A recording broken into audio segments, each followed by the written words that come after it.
Bien, tal como hemos prometido, hablaremos de personajes quemantes, de personas ardientes, pero en un sentido literal. Entre los manchúes, en la China, vivían brujos que para ser considerados como tales debían pasar por una prueba que fuera indicadora de un gran calor en sus cuerpos. Ese calor era certificado por otros brujos ya consagrados que incluso simulaban quemazones o las sentían al acercarse a aquellos iniciados. El caso es que en invierno se hacían 9 agujeros en el hielo de algún lago o río. El candidato debía sumergirse en el primer agujero, salir por el segundo, entrar por el tercero y así hasta el 9º agujero. Los que podían cumplir la prueba sin quedar congelados eran tenidos por calientes. Decían, este hombre es caliente.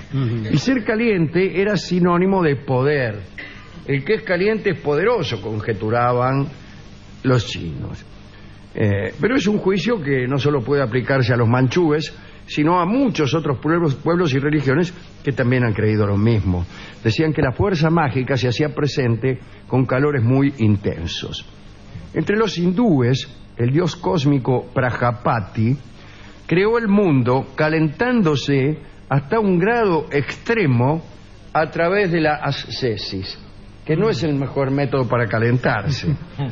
Creó el mundo, Prajapati, creó el mundo, digo,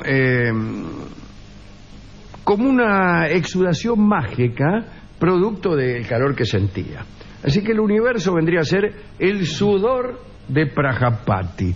Lo mismo sucede entre algunos dioses de las cosmogonías de América del Norte, que también sudaban y creaban. Uno de los mitos más populares de la India cuenta que Manisha, un demonio monstruoso, amenazó al universo junto con los dioses. El universo de los dioses, ¿no? Entonces Brahma, junto con Vishnu y Shiva, emitieron juntos un calor abrasador que dio lugar a una nube ígnea. Esa nube de fuego adoptó finalmente la forma de una diosa de 18 brazos por falta de uno, y esa diosa, Shakti, logró aplastar al monstruo Manisha y salvar al mundo. Una forma un poco complicada de combatir a un simple demonio. En el caso de los manchúes, no solo los dioses, sino también algunos hombres elegidos, algunos místicos, algunos magos, consiguieron ser realmente ardientes. Cuentan que los magos hindúes bebían agua salada o con pimienta y comían plantas picantes para aumentar el calor. Existían entre los magos tibetanos ciertas pruebas nocturnas que consistían en verificar el grado de preparación de un discípulo conforme su capacidad de secarse el cuerpo desnudo con paños húmedos. Era así el asunto, mirá. Se llamaba la operación en idioma tibetano, que es muy fácil, Gutum no. Agarraban al tipo, sumergían unos paños en agua helada o lo metían en la heladera, y cuando estaba el paño bien congelado, lo envolvían al niato en esos paños, y él tenía que descongelar el paño con el calor de su cuerpo y secarlo. Una vez seco seco el paño, sí, nuevos paños envolviendo al candidato, y así la operación se repetía una y otra vez hasta el amanecer. Quien hubiera secado mayor número de paños era proclamado ganador de la prenda y mago indiscutido. Así que había que ser muy, pero muy caliente.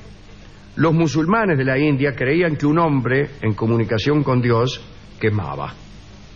Y eso parece que sucedió con un tal Hakud que vivió en el siglo XIII. Cuentan que Hakud asistía con fervor a la mezquita de Delhi y se prosternaba sobre una alfombra para seguir convenientemente la liturgia de su fe. Pero dice la crónica que era tan extremo su fervor que incluso él se imaginaba siendo raptado desde ahí donde estaba por la mula Burak, aquella bestia que trasladó a Mahoma hasta el séptimo cielo y lo devolvió a la tierra antes de que se volcara el agua de una jarra que el propio Mahoma había inclinado al subir. Pero digo, en realidad todo esto de la mula era la imaginación de Jacud, pero el prodigio era otro. Las rodillas de Jacud, mientras él se imaginaba que lo raptaba la mula, quemaban de tal manera que se prendía fuego la alfombra sobre la cual estaba arrodillado. Un día salió una llama tan grande que el tipo salió corriendo, pero al correr empezó a quemar todo lo que tocaba con las patas. Imagínense. Encendió otras alfombras, las ropas de algunas personas, un Corán y 2 tapices de un mercader que estaba fuera de la mezquita. Jacud fue enfriado con agua y nadie tuvo demasiado en cuenta este prodigio, porque ya se sabe que los musulmanes consideran que el milagro es más bien algo pernicioso, que viene a desordenar las cosas, o en todo caso solo tiene sentido como corrección de un mundo creado por Dios, mundo que por ser creación divina debe ser perfecto. Así que hay una contradicción en el milagro para los musulmanes. Casi siempre es considerado hereje el que viene a encarnar algún milagro. El poder sagrado experimentado mediante un calor intenso no se obtenía únicamente mediante técnicas místicas. A veces se gestaba gracias a la fuerza suscitada durante cierto tipo de iniciaciones militares. En muchas ocasiones se habló del calor extremo que experimentaba el héroe en la batalla. Y muchas veces ese calor dejaba de ser una metáfora. El héroe irlandés Cuchulainn salió tan ardoroso de su primer combate que lo metieron en 3 tachos de agua fría. El primero se rompió, el segundo empezó a hervir y el tercero se evaporó al instante. Estaba cada vez más caliente. Sí. Bueno, después se le fue el ardor y entonces lo vistieron con prendas de fiesta.